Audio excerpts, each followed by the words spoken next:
Hello दोस्तों। पिछले video में हमने कुछ इंपॉर्टेंट क्वेश्चन के विषय में देखा था। तो आइए अब अगले इस वीडियो में हम और भी इंपॉर्टेंट क्वेश्चन के विषय में आगे देखते हैं। क्वेश्चन नंबर 21 क्या है? Enzymes trypsinogen is a component of. Trypsinogen enzyme जो होता है संगठन होता है पैनक्रियाटिक जूस का संगठन होता है। Question number 22, the food that इंटर्स into intestine from stomach. Stomach से जो होता है आंत में जब भोजन प्रवेश करता है तो हम इसे क्या कहते हैं? एसिडिक काइम कहते हैं। एसिडिक काइम क्या है?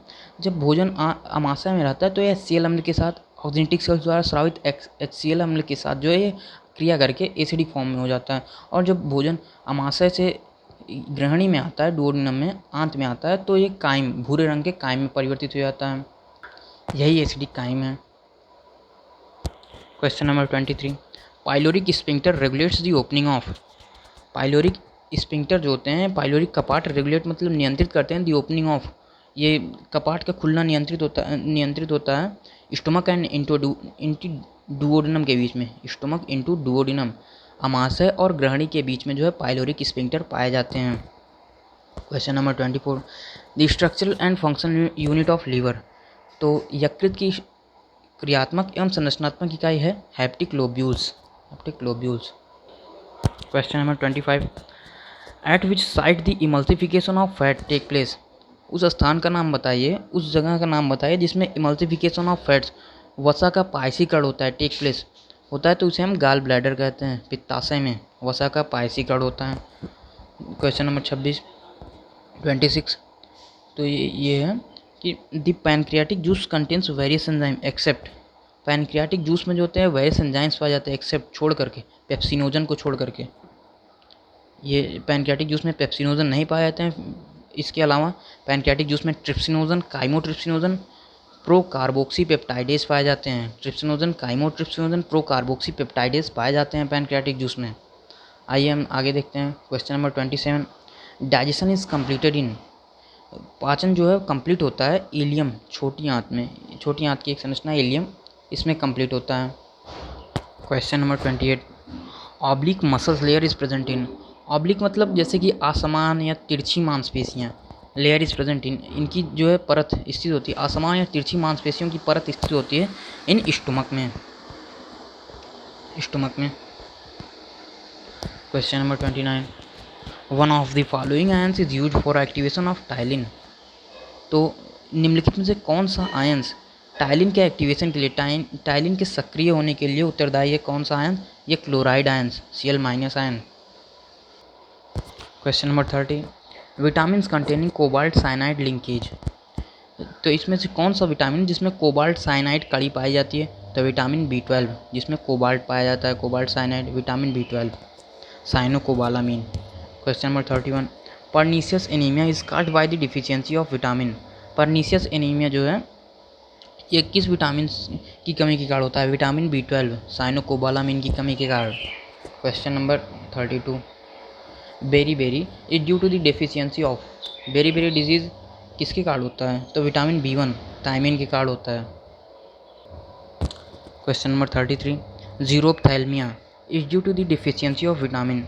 जीरोप्थैल्मिया जो होता है जीरोप्थैल्मिया किस विटामिन की कमी के कारण होता है? तो विटामिन A की कमी के कारण जीरोप्थैल्मिया होता है। इसमें जीरोप्थैल्मिया रोग में जो है आँख के सामने अंधेरा छा जाता है।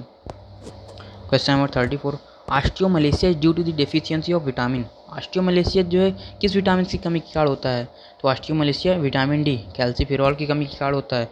यह ऑस्टियोमलेशिया एक रोग है जो वयस्कों में होता है। इस रोग में हड्डियां मुलायम हो जाती हैं। इनकी कमी को पूरा करने के लिए कॉड लिवर ऑयल, उसके बाद हम इसे सूर्य के किरणों के द्वारा अगर हम धूप में बैठें तो ये रोग दूर हो सकते हैं। सूर्य के किरणों के द्वारा, सनलाइट के द्वारा हमारी त्वचा जो है ये विटामिन D को अवशोषित करती है। Haemophilia is due to the deficiency of vitamin. Question number 35, haemophilia जो है किस विटामिन की कमी के कारण होता है? तो हीमोफीलिया विटामिन K की कमी के कारण होता है, फाइलोक्विनोन की कमी के कारण। हीमोफीलिया में जो है रक्त के थक्के नहीं बनते हैं। Question number 36, cheilosis is due to the deficiency of. Cheilosis रोग किस विटामिन की कमी के कारण होता है? तो ये राइबोफ्लेविन की कमी के कारण होता है। राइबोफ्लेविन विटामिन B2 की कमी के कारण कीलोसिस में होंठ हमारे फटने लगते हैं। Question number 37, a moderately active person requires energy per day. एक साधारण वयस्क को जो है, एक साधारण सक्रिय वयस्क को एक दिन में, प्रत्येक दिन में कितने एनर्जी की आवश्यकता होती है? तो 2800 किलो कैलोरी की ऊर्जा की आवश्यकता होती है। 2800 किलो कैलोरी ऊर्जा की आवश्यकता होती है।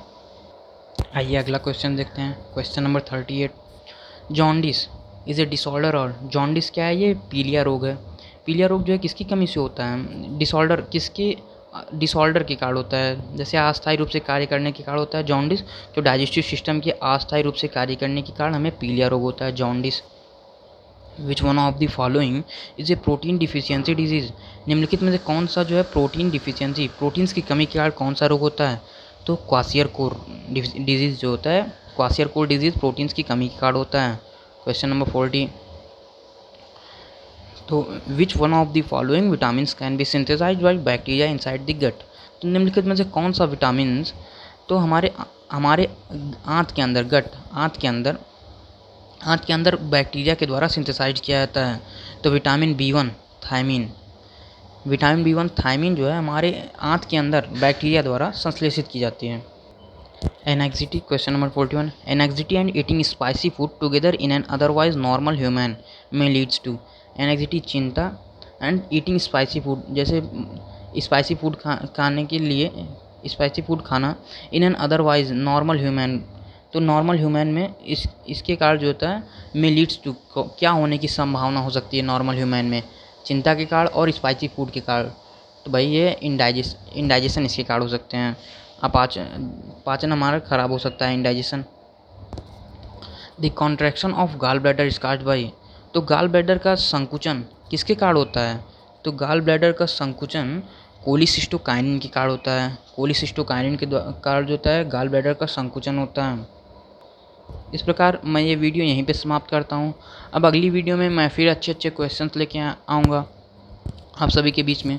अगर वीडियो पसंद आई हो तो वीडियो को लाइक कीजिए, हमारे चैनल को सब्सक्राइब कीजिए और बेल आइकन दबा दीजिएगा, जैसे ऐसी अच्छी वीडियो की नोटिफिकेशन आपको मिलती रहे।